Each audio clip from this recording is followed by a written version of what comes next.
to come up with his best 11s and see if they mesh with the currently posted best 11s in both of these leagues. And we'll see what he believes when it comes to what is going on in the USL Championship and in USL League One. So we bring in Kaylor Hodges.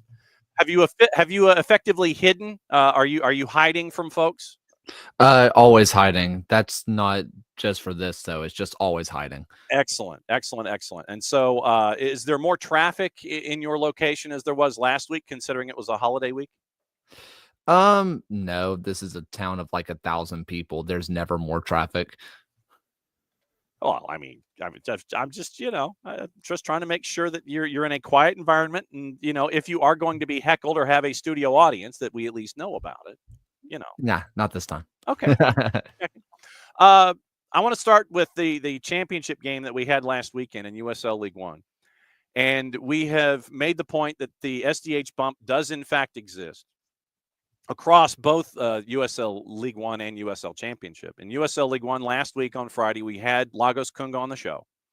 And sure enough, Lagos Kunga not only wins with Union Omaha, with Los Bujos, with the Murder Owls, but he scores a goal in that particular match. Let me take this two ways. What would you say of Spokane's season and their playoff run just to get to the last game of the year? It's hard not to just call it magical for them. I mean, they were really good at the beginning and we're like, whoa, Spokane's really built something here. And then they got into the grind of League One and they started losing and it started looking bad. And then they moved to this 4-4-2. And you're just like, man, is this it? Is this what finally turns things around? And it turns out the answer was yes. And they were really able to do it defensively. And I think whenever you look at League One traditionally, what wins the championships has been the attack, has been the offense, right? Now, your best defensive teams often make the cup runs, but the teams that usually win the league are your most attacking teams. And so for them to kind of go against the fray and say, we are just going to rest on our back line and just absorb your attack, they were able to do it to perfection, and it was awesome. I think that for them, they kind of saw that this is a viable option for them going forward. And for your inaugural season, not only does it help you plan for the future, it also shows incoming free agents, which there are about to be 3 teams worth of free agents. Hey, this is a good place for us to go play. This is a team that can contend for a title because they were just contending for a title. And so you get a great season out of Spokane, and it's another really cool environment and another cool market that USL has dived into, both in the USL and in the Super League and in League One. When it comes to Union Omaha, are we understating or even underselling just how good Union Omaha have been, not just in League One, but in Open Cup and in all these different competitions? Where are they when it comes to the pantheon of franchises in USL League One across the whole as to what they've accomplished in a very short period of time? I'm going to answer your question with another question. Sure. What if there was a MLS team that won 3 supporter shields and 2 championships in 5 years? What would you say about them? They're pretty solid. Yeah, they are one of the best teams, one of the best dynasties of all time. People still talk about the early 2000s, mid 2000s LA Galaxy, right? Union Omaha is doing the same thing, two divisions lower. Pound for pound, they're the best club, best run club in the US right now. They don't stop winning at all. They continue to build. They continue to build infrastructure, and they do it with new players. It's not like they got this special core of players and just rode them to death. They bring in new players, new coaches, new general managers all the time. That is really an establishment thing. It's not like you have one special coach, one special GM, one special whatever. This is just a club that is just better run than anybody else. Pound for pound, I think they're the best run club in the country. And you look at the talent that's there. You mentioned folks like Dolabella, Nuhu, Schneider, Gallardo, and Who the can you not name, by the way? true, Like, you could legit just name the entire best 11 and say, "Aren't they pretty good?" yeah. Like Well, and that's the key here is that you have all of these folks that have come in, and you mentioned, and it's done with different. This run started with different coaches, so Mhm. you can go from Mims to Casciato. Things continue to be the same. You roll from the talent pool that they've had that has changed over time, and things continue to be the same. I mean, is it culture? Is it a front office approach from top down that doesn't matter who you slide in to be a part of this discussion? I mean, what is the secret sauce? Does it exist? The secret sauce definitely exists. And a couple years ago, we talked to their former general manager and current general manager of the Buffalo team coming to USL, Peter Marlette. And one thing he talked about that has stuck with me for 2, 3 years now is when they try to bring in players, they try to take care of them. And that includes like stuff like housing. They aren't just going for the young bachelors out of college who are still willing to live with 5 other dudes. They're going after family men. They're going after people who have a wife and kids. How are we going to help house those guys? How are we going to help house the people with 2 dogs, 3 cats? Not every place wants to have pets that they're renting to. How do they help those guys? How do we help the people who are fresh out of college and they don't have anybody? They can't live on their own yet. They are trying to get in every type of player, young talent that eventually gets moved on to MLS, like we've seen with them move several players on now or up to USL Championship. And they also have guys who are veterans of this league who are old enough to have families who are getting towards the end of it, but they have to take care of children. And they're bringing all of those guys in. And that started with an initial just ownership and general manager philosophy of we are going to take care of all of our guys and we can bring in every guy because we want to support every guy. And Peter Marlette's gone now, but that same philosophy is still here. And, being kind of from the South, right? We kind of think about this with college football, Yeah. but some programs recruit themselves. Alabama doesn't have to recruit Alabama, like doesn't have to recruit as hard. They are Alabama. At this point, Union Omaha has a reputation of winning. People want to go to Union Omaha to win, but the culture they established from day one is what allowed it to happen to begin with. And they have not changed that formula in the slightest. You had three folks play all 24 matches: Blake Malone, Luca Mastrantonio, and Rashid Nuhu. Obviously, when you've got a guy like Rashid Nuhu between the sticks, and he's been a stalwart there in Omaha ever since basically the franchise began. Yep. When you've got a guy that's a keeper that's been there, I mean, you can't ask for any better stability than that. You've got Gomez, Knapp, and Lagos Kunga, who played in 23 matches.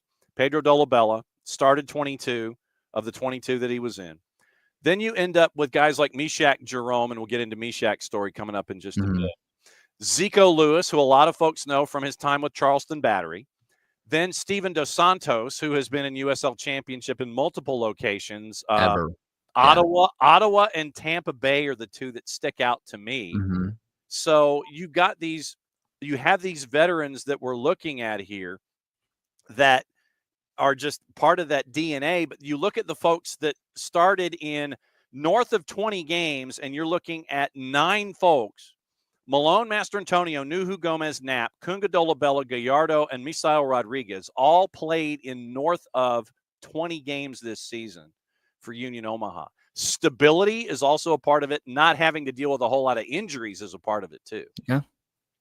I mean, last year, towards the middle of the season, I mean, if you remember last year when they went on their just death run, essentially of just killing everybody, they were hurt for the beginning of the season where we were like, is Coach Dom the guy?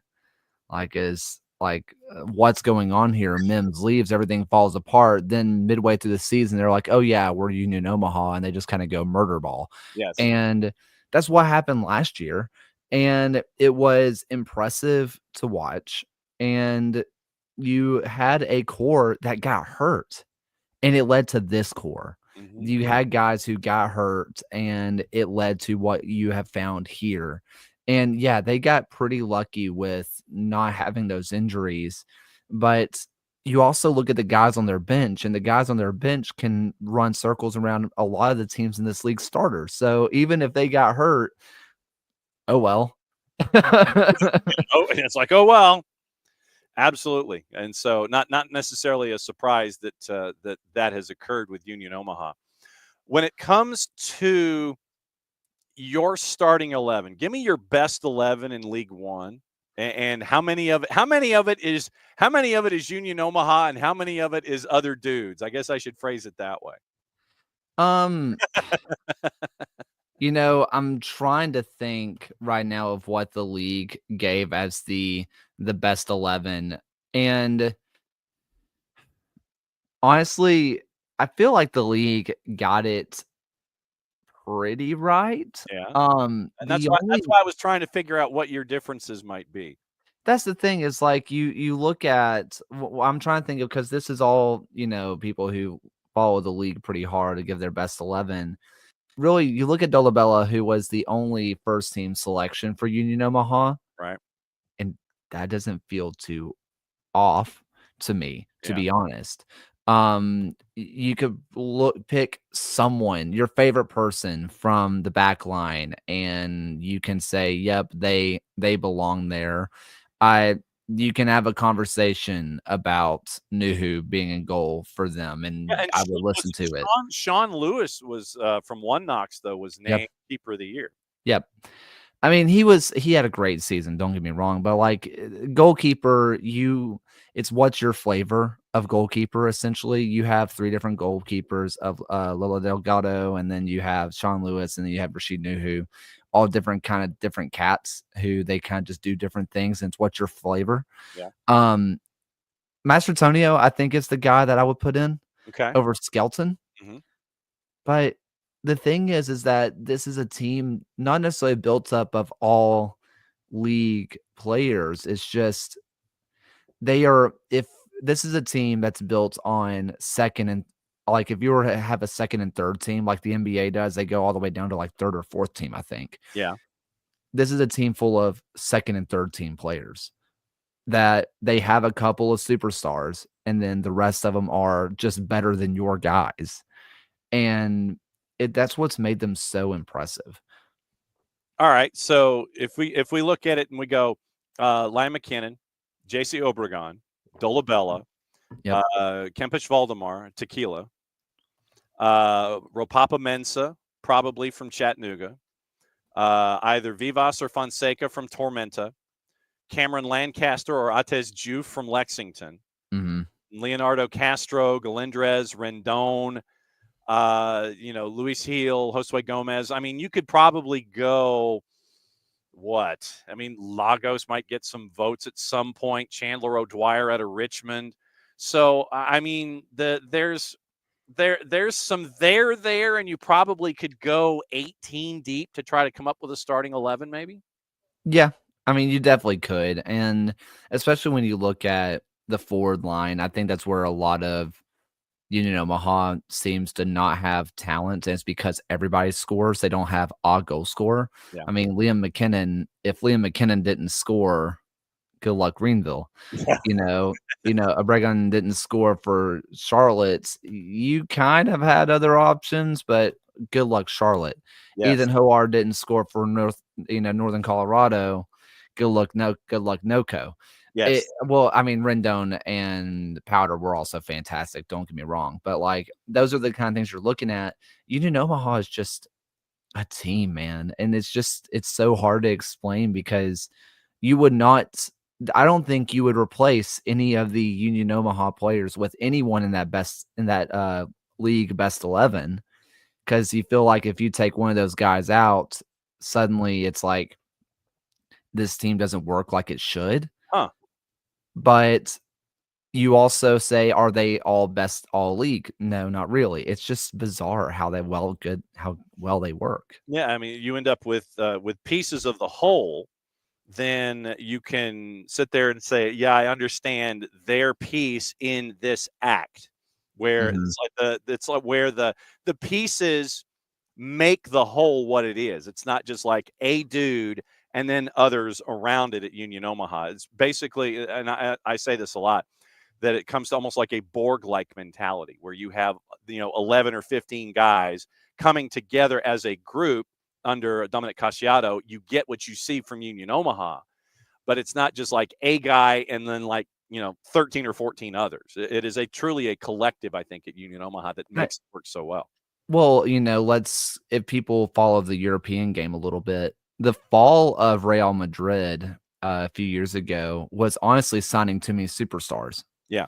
If you remember, like, they had so many just really, really good players, and then their couple of guys. When they kept signing a bunch of guys because they were like, "Hey, we have all the money in the world. We'll just sign every superstar."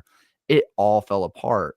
Union Omaha is kind of like that, where they could go and sign this entire USL league, all league team, Yeah.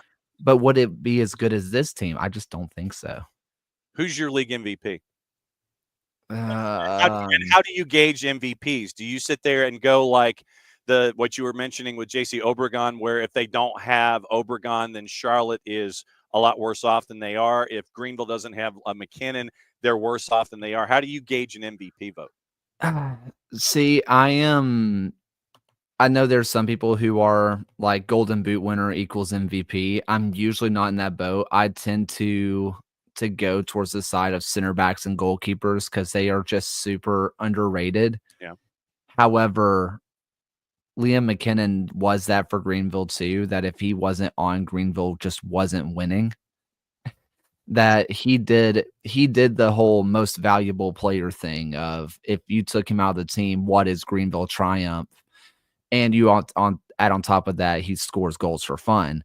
I do think it ends up being McKinnon. Although Bruno Rendon is very close for me. Okay. Mentioning the franchises that are no longer a part of USL League One. Have you heard any other updates? I mean, Central Valley, we didn't get the chance to talk about Central Valley last time. Literally, the soccer stadium at Fresno State was being disassembled. I'm guessing they're remodeling it or something. Well, In it season was funny because when we talked, I told you as we were talking, I got an email Yeah. that said that they were taking out Fuego stands. Yeah. And I was like, "What's that about?" And then we found out later. Yeah. And so they're taking out the stands at Fresno, and like I said, I guess it's a remodeling. And so Central Valley Fuego and League One have decided to mutually part ways. And you now have what's going on there, in addition to what's going on with Hailstorm. And we went through the lawsuit, and you can find the filing and you can find all the information where the Katofsky family are representing themselves, and that since Hilarious. they will, and they can do that because Jeff Katofsky is in fact a lawyer. So he is representing himself in this case filed in the state of California. Have you heard any updates about anything involving Hailstorm in Central Valley? What the issues going on, where they're going?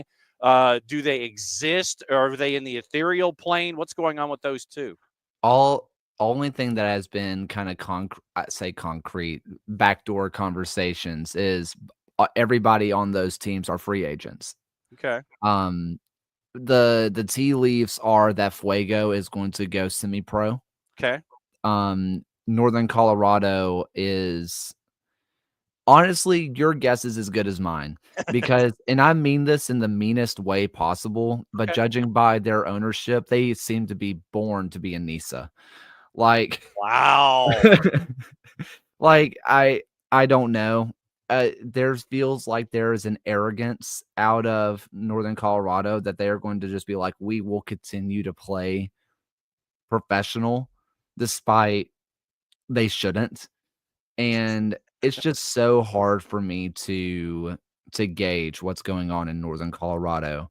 When we had our conversation last week, the one after our regularly scheduled program, Yes. we had the conversation about League One needs to get its crap together because of the Memphis situation, because Memphis would rather go under than to go to League One. Right. However, I do believe that this Fuego and Northern Colorado situation is the league getting its crap together They looked at Central Valley and they looked at Northern Colorado and said, "You are not upholding any kind of professional standard. And why will we keep you around just so teams can play your guys? Absolutely not. You are bringing down the standard of this league. We don't want you anymore." I think if anything, League One finally put their foot down on something. And same thing with the championship. If anything, it helps, what's the word? Build a precedent Yeah. of get your crap together or you're going to be homeless. Yeah. Or in your case, go to NISA Go to and, NISA. and fill them out. Because, with those two leaving, you're down to 10. But plus 5. yeah, you're bringing in over time AV Alta, which is Inland Empire in Southern California. So you get that market back. Yep. You're bringing in Corpus Christi eventually. You're bringing in FC Naples, which helps you out in your southeast footprint. Portland Hearts of Pine, that they signed Bobby Murphy to be their new head coach. Yep. Bringing him over from St. Louis City SC2. And so Portland Hearts of Pine has a coach, and Westchester's coming in. Texoma's coming in. It's an interesting situation at Texoma where you had a sporting director, and then the front office was like, well, hey, do you want to be head coach too after a couple of weeks? And so it's a learning experience for them. So you're down to 10, but you're going back to 15. And the hub idea that was part of the development in the overall of League One is getting closer and closer, I think, to becoming more of what they were looking for. You're getting closer to that hub idea where travel isn't going to kill you. Yeah, I think you're still looking at specifically Spokane and Alta, and you're just like, bless your hearts. Like you're having to travel forever. Yeah. I, for one, and I am putting this out there for anybody in Spokane or Portland. Okay. Get me on the flight from Spokane to Portland because I just want to experience how long that's going to be. You ain't kidding, brother. Like, it's not as bad as Miami to Seattle, but you're going into Canadian airspace at that point. Well, my guess is that they're probably going Spokane to Minneapolis and then Minneapolis to New York or Boston and then Boston to Portland. That's my guess. That's what you would think. But, man, I mean, that is going to be brutal. Yes. But, I mean, that said, you're looking at Heart of Pine, who are starting off, and I am very bullish on what they're already doing. Okay. They have plans. They have open tryouts. They have just an remnants of we have a pulse and know what we're doing.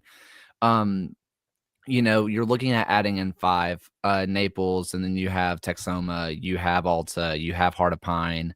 There's the 2 others that I'm just completely blanking on that you've already. Corpus Christi and Westchester. Yeah, Westchester and Corpus Christi, where I think the league is going to be okay. I think if they can hold on to these 15 teams and add in a few more, you can go into conferences and you're going to be stable. The issue is come 2027, 2028, when Union Omaha moves up to the championship. Yeah. That is going to be who goes next, because it feels like if they go, somebody else goes too. Yeah, not a shock. Speaking of USL Championship, Phoenix Rising appointed Pomadou Ka as their new head coach. So he'll be at the corner of 38th and Washington. And we also have the USL Championship happening this weekend. Switchbacks for brunch on Saturday morning, local time, noon Eastern, Rhode Island and Colorado Springs in Widener Field in beautiful downtown Colorado Springs, Colorado. You did not have Rhode Island and Colorado Springs on the bingo card, did you? No, but we talked about this a while back. I'm also not surprised at all. Not on my bingo card. My bracket's been busted a long time ago, but I'm not shocked. This is just such a good Colorado Springs team, and this is a really good Rhode Island team. You mentioned the 10 a.m. kick local, and James Chambers has kind of come out and said this kind of puts a damper on things having to play at 10 a.m. And you know what? I get that. Also think that for the league, this is such a no-brainer because it's on CBS proper and it's a lead-in to a Big Ten football game. Yeah. you're gonna have bars. I know, I worked in one where what we did was, Uh, "Hey, it's Saturday, put on the football channels and set it and forget it." mhm. That's Well, what you're I mean, think about it. You start with the USL championship. Then you go into your B1G game of the week. Then Yep, you come out of that, and I'm guessing you're going to do local news at 7 o'clock or 7:30. Then you have the NWSL championship yeah, game after that. So literally, it's football, and football going from like noon until 10 or 10:30 at night yeah. on Big CBS and Paramount Plus making a massive investment in the game as the pieces of bread in the Saturday sandwich there with a championship and the NWSL championship. I know that there are some people who are against it, but I just think it's such a no-brainer. It's such a no-brainer in terms of just building the league. I also think when you're looking at who do you wanna put on TV, Widener Field is one of the best that you have. I mean, it is one of the best facilities in the league, right? I mean, I think people get caught up and starry-eyed at Louisville City and don't see what the Colorado Switchbacks have because, Eastern Conference bias and all. Yeah. I mean, Colorado Springs, I think, is going to blow people's minds on how nice it is. As for the actual game itself, boy, do you not sit there and say this Rhode Island team has the magic. Mm-hmm. And you look at what they were able to do. Kind of joked about it on Blue Sky a little bit, but Quizera was out, and it's like, man, it must really suck to lose your international player, your international like right wing back for a while. I guess we have to put in last year's league Golden Boot winner. Darn. I Hey, mean, hey, I mean, SDH, believe it or not, I'm not the kind of guy that pats myself on the back or blows my own horn, but toot toot. SDH bump again, Rhode Island FC with Cano Smith visiting for the second week in a row. They win, and they're going to the championship. So what's your gut tell you in this one? Or is your gut telling you that ride Rhode Island? What do you think? He's hedging. He didn't know. He's I thinking. really don't know because my brain tells me that Rhode Island has the juice, but I also think that 10 a.m. Mile High Mm-hmm. bodes well for Colorado Springs. Yeah. I don't know when Rhode Island's going out there, but if they only go out there a day or two before, you're gonna have to fight to exist in that. Well, there are two trains of thought that you either go out there early and get acclimated, or basically you just parachute in, don't deal with it, and then leave. So Yeah, that way it doesn't affect you. So it will be interesting. By the way, juice boxes on this one. This is lazy.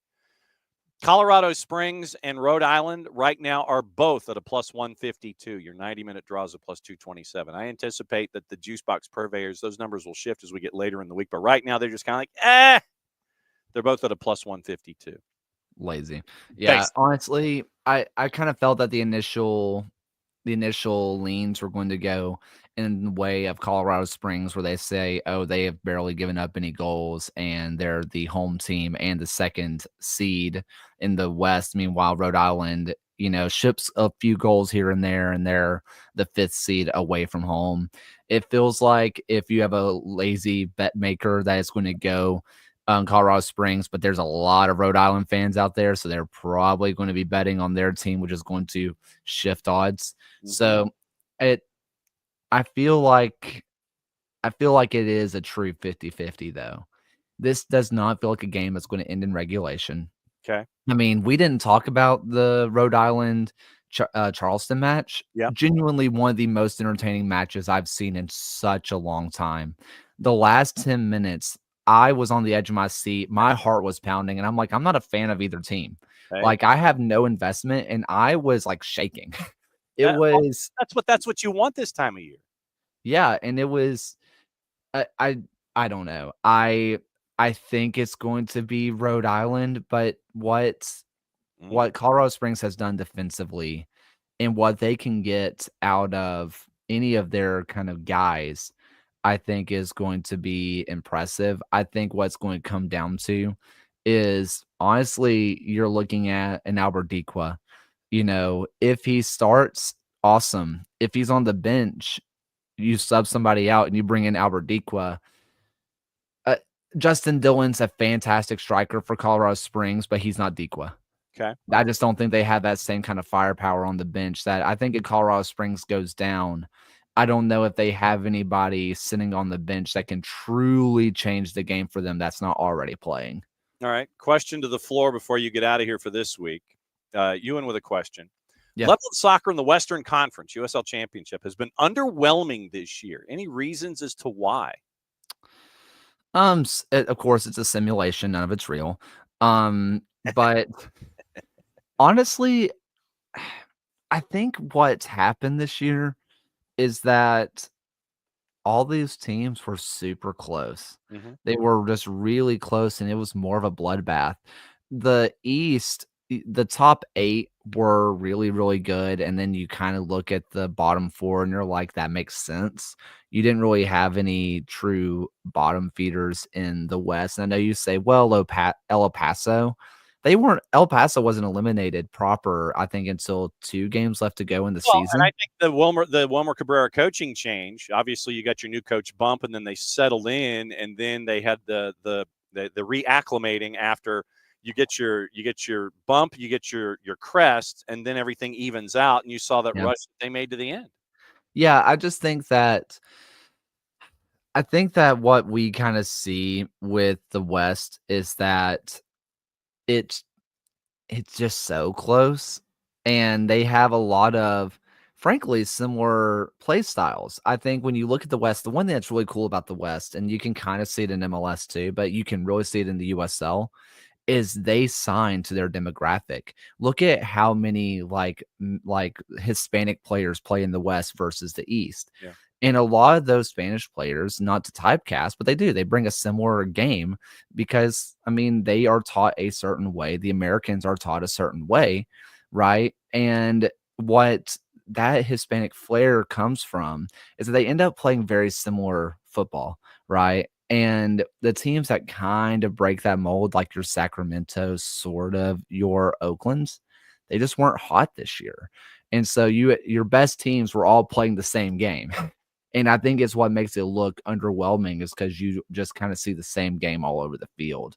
But I actually think that the West was pretty good. The point totals don't agree, but I think it's just because the whole West was good. And if they're beating the ish out of each other, then you're not going to get a whole lot of threes. You're going to get a bunch of ones as opposed to all that. All right. Broadcast plans for the USL show, sir, are 9 p.m. Eastern Standard Time, 6 p.m. Pacific Standard Time tonight, Tuesday, where we're going to preview the USL Championship, but we're going to start off with League One and talk a little bit of Fire and Ice Derby and how they're both leaving together and how romantic and beautiful that is.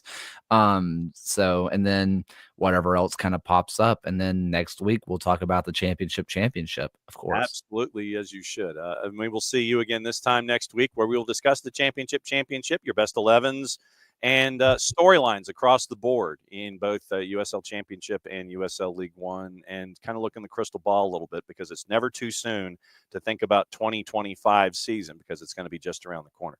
As always, my friend Kaylor, great to see you, and we will catch up with you again next week. Have a great broadcast tonight with the At the USL show, which is right there. Right there. Yeah, it's right there. The At the USL show official scarf is here in the studio. We couldn't resist. Of course. Be well, my friend. We'll see you next week. You. See you. All right. There goes Kaylor. And Kaylor is going to get ready for his show because, he's got things to prepare for and all that. So he's going to actually go back into the